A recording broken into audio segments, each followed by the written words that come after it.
ہم نے رب کے حکموں کو توڑا، ہم نے پرواہ ہی نہیں کی۔ ہم سمجھے دنیا میں آئے ہیں تو ہماری دنیا ہے، آوارہ ہوں، خواہشات نفس کے مطابق زندگی گزاریں، آنکھیں بے حیائی میں لگی رہیں، سوچیں آوارگی میں لگی رہیں، کان نغمے سنتے رہے، زبان جھوٹ بکتی رہی، ظلم و جبر کا بازار گرم رکھا، عصمتیں عزتیں پامال کرتا رہا، لوگوں کا مال لوٹتا رہا، حق غصب کرتا رہا، کلیجے اور دل چیرتا رہا، لوگوں کو زخمی کرتا رہا، لوگوں کے جذبات سے کھیلتا رہا، پرواہ نہیں کی کہ یہ دنیا ہے، امتحان گاہ ہے، چند دنوں کے لیے آئے ہیں، اللہ کے حضور پیش ہونا ہے، عملوں کا حساب ہونا ہے۔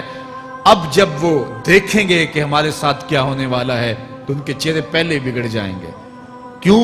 وہ گمان کریں گے کہ ان کی ریڑھ کی ہڈی توڑ دی جائے گی، ایسے عذاب آئیں گے جس طرح کسی کی ریڑھ کی ہڈی ٹوٹ جائے تو اس کا چہرہ شگفتہ گلاب تو نہیں ہوتا، اس کا چہرہ جو ہے وہ تو کس قدر مرجھایا ہوا ہوتا ہے۔ تو اللہ ارشاد فرماتا ہے اس طرح ان کے چہرے ہوں گے۔ ابھی عذاب آیا نہیں ہے لیکن چہرے پہلے اترے ہوئے ہوں گے، اور جب عذاب کی بھٹی میں ڈالے جائیں گے، اللہ اکبر، اور وہ سخت عذاب، حضور نے جبریل امین سے پوچھا مجھے جہنم کے عذابوں کا ذکر سناؤ۔ عرض کی حضور سب سے ہلکے عذاب کی کہانی سناتا ہوں، اور وہ یہ کہ جہنمی کے پاؤں میں آگ کا جوتا رکھا جائے گا، باقی پورا بدن اس کا سلامت ہوگا۔ یہ سب سے ہلکے عذاب کی کیفیت ہے۔ اب پاؤں میں آگ کا جوتا ہوگا، حدت، گرمی، شدت اتنی ہوگی کہ دماغ پگھل کے ناک اور کانوں کے راستے سے باہر آ جائے گا۔ پاؤں میں رکھے ہوئے جوتے کی گرمی دماغ کو ایسے چڑھے گی کہ وہ پگھل جائے گا اور ناک اور کانوں کے راستے سے باہر آ جائے گا۔ تو اللہ کے عذاب کے خوف سے چہرے بگڑ جائیں گے، حالت سلامت نہیں رہے گی۔ یہ بات ذہن میں رکھیں کہ اللہ جس کو جہنم میں ڈالے گا اس کو اس صورت میں نہیں ڈالے گا، یہ محمدی صورت ہے، یہ شکل اس کی چھین لی جائے گی اور اس کی شکل بڑی کر دی جائے گی۔ اس کا ایک ایک دانت احد پہاڑ جتنا ہوگا۔ احد پہاڑ کا پھیلاؤ 15 کلومیٹر پہ ہے، 15 کلومیٹر کا ایک دانت اور 32 دانت کتنے ہوں گے تو منہ کتنا بڑا ہوگا۔ اس کو اتنا بڑا اس لیے کیا جائے گا تاکہ وہ عذاب کی تکلیف زیادہ سہے۔ 70 گز موٹی کھال ہوگی اور کھال جل جائے گی تو اللہ قرآن میں فرماتا ہے ہم نئی کھال دے دیں گے تاکہ عذاب کی تکلیف اس کو گوارا کرنی پڑے۔ پھر چیخے گا، چلائے گا، ہائے مجھے پانی دو، پانی دو، پیاس کی شدت ہے۔ 70 سال تک تو اس کی کوئی آواز ہی نہیں سنے گا۔ 70 سال کے بعد داروغہ جہنم چیخ کر کہے گا کیا مانگتا ہے؟ وہ بولے گا مجھے پانی چاہیے۔ کہا جائے گا تو بے بھی ملتا ہے پانی۔ پھر داروغہ جہنم اسے پانی دے گا، کوکا کولا کی بوتل دے گا یا پیپسی تھما دے گا یا منرل واٹر کی بوتل دے گا؟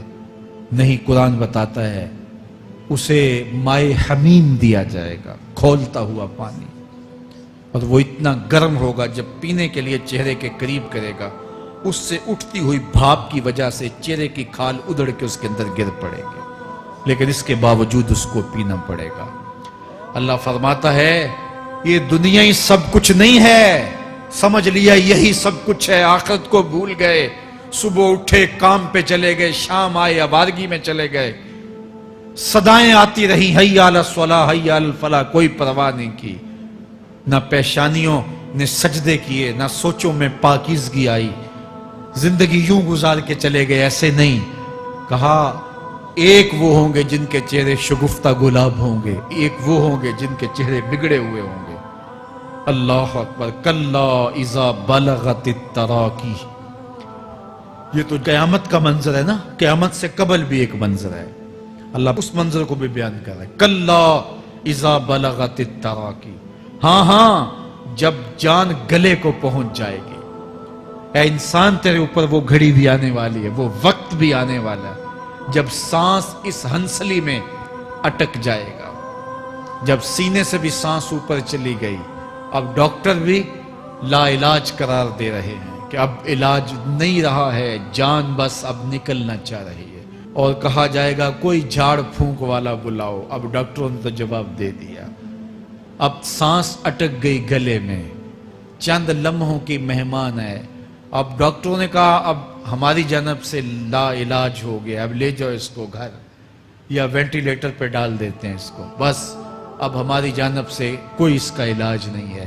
اب گھر والے روتے ہیں, کہتے ہیں کوئی جھاڑ پھونک والا لاؤ, کوئی دم والا لاؤ, شاید وہ کوئی دم کرے تو اس کی جان میں جان آ جائے. ڈاکٹروں نے تو لا علاج قرار دے دیا. وَظَنَّ عَنَّهُ الْفِرَاقُ. اللہ فرماتا ہے یہ تو جھاڑ پھونک والے کو ڈھونڈ رہے ہیں, لیکن جس کی سانس یہاں اٹکی ہے وہ سمجھ گیا ہے اب موت آ گئی ہے. اس کو یقین ہو گیا ہے کہ اب موت کے لمحے آ گئے ہیں, اب میں بچ نہیں پاؤں گا. اب آنکھیں تاڑے لگی ہوئی ہیں. وَالْتَفَّتِ السَّاقُ بِالسَّاقِ. پنڈلی پہ پنڈلی چڑھ رہی ہے. جب موت آ جاتی ہے تو پھر پنڈلی سے پنڈلی لپٹ جاتی ہے, اس کو پھر جدا کرتے ہیں اور جدا کر کے دونوں انگوٹھے باندھ دیتے ہیں تاکہ پنڈلی کے اوپر پنڈلی نہ چڑھے.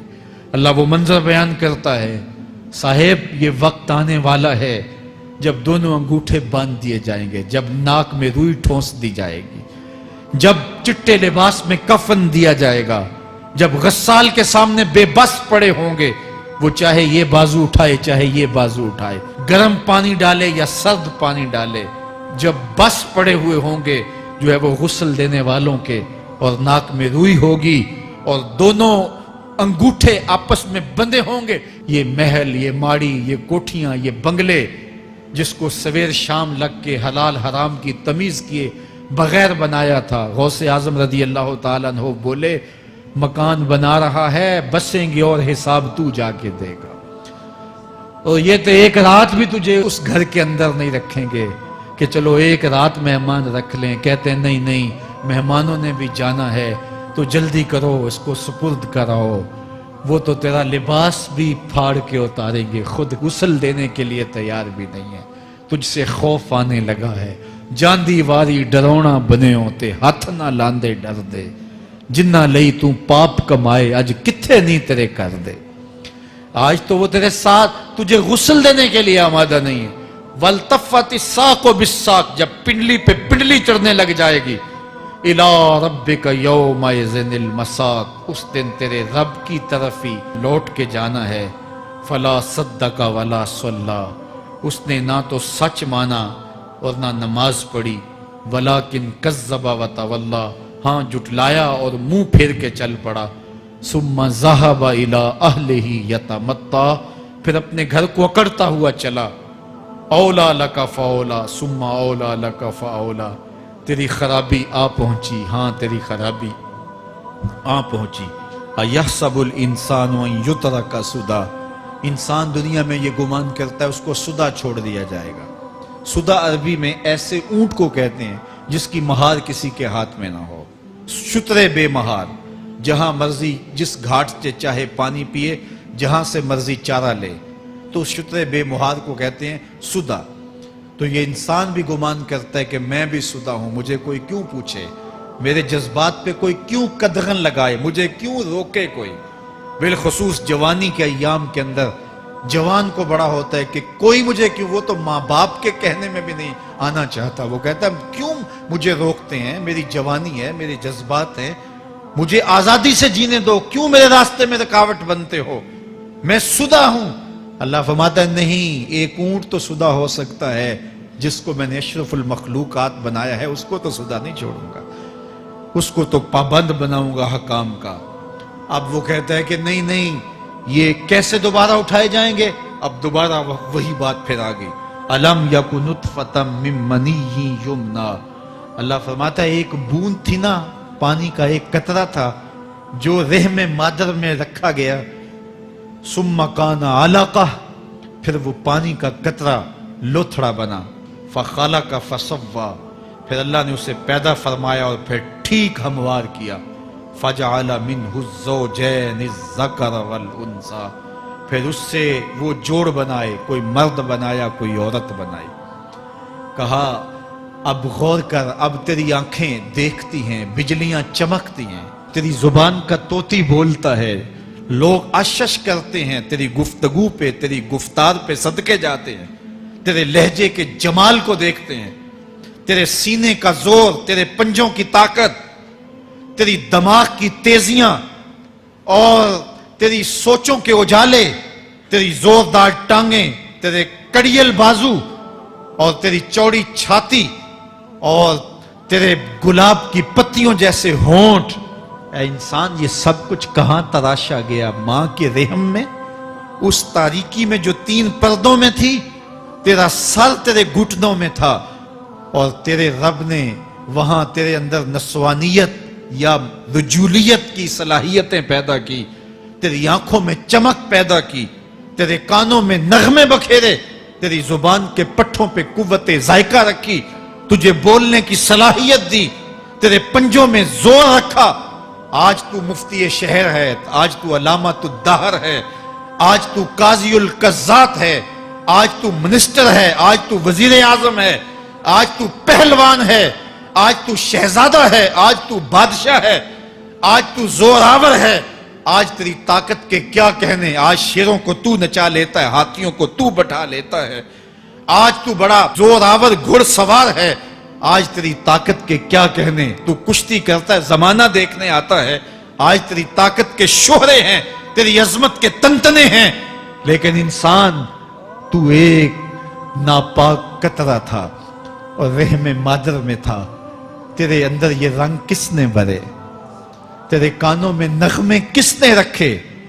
تجھے دماغ کی قوتیں کس نے دی؟ زبان کو بولنا کس نے سکھایا؟ آنکھوں میں توانائیاں کس نے رکھی؟ تیری زبان کا طوطی بولتا ہے، یہ سلیقے کس نے دیے؟ پھر اللہ فرمایا، کتنا زوردار بیان ہے، الیس ذالک بقادر علی ان یحیی الموتى، جو ماں کے پیٹ میں ایک نطفے کو ایک خوبصورت انسان بنا سکتا ہے، ہڈیوں کو جوڑ کے دوبارہ انسان نہیں بنا سکتا؟ کیا وہ دوبارہ تجھے کھڑا نہیں کر سکتا اپنے سامنے پیش ہونے کے لیے، جس کے حکموں کو تو نے توڑا ہے، جس کے فرامین کا تو نے مذاق اڑایا ہے؟ کیا وہ اتنا ہی بے بس ہے کہ اپنے حضور تجھے جو ہے وہ کھڑا ہی نہیں کر سکتا ہے؟ جس رب نے تجھے ماں کے شکم میں شکل دی، حضرت شیخ فرید الدین عطار بولتے ہیں، سانے کستی سلاتی می شود، ایسا کاریگر ہے مٹی سے بادشاہ بنا ڈالتا ہے۔ اس نے مٹی سے دارا و سکندر بنائے، اس نے مٹی سے جو ہے وہ رستم و سہراب بنائے، اس نے مٹی سے کیا کیا بنا دیا، جو مٹی سے بادشاہ بنا سکتا ہے، جو نطفہ رحم مادر سے جو ہے وہ شکل اور صورت اور رنگ اور جمال بنا دیتا ہے۔ تیری صورت نکھرتی ہے، تیرے ہونٹ گلابی ہیں، اور تیری نرگسی آنکھیں ہیں، تیرے ریشمی بال ہیں، اور تیری خوبصورت رنگت ہے، تو چال چلتا ہے تو لگتا ہے قیامت چل رہی ہے، تیرا قد رانا جو ہے وہ صنوبر کو شرماتا ہے، تیری گفتار کے تنتنے ہیں۔ جس نے اتنی خوبصورت شکل ماں کے رحم میں بنائی، کیا وہ ہڈیوں کو جوڑ کے دوبارہ انسان نہیں بنا سکتا؟ وہ دوبارہ انسان بنائے گا اور پھر تجھے اپنے حضور کھڑا کرے گا۔ اور ایک حدیث میں آتا ہے، اللہ بندے کو اپنے حضور کھڑا کرنے کے بعد اپنے سامنے سے ہٹنے نہیں دے گا جب تک 5 سوال نہیں پوچھ لے گا۔ ان عمرہ ہی فیما افنا ہو، اس کی عمر کے بارے میں پوچھے گا، کہاں ضائع کی؟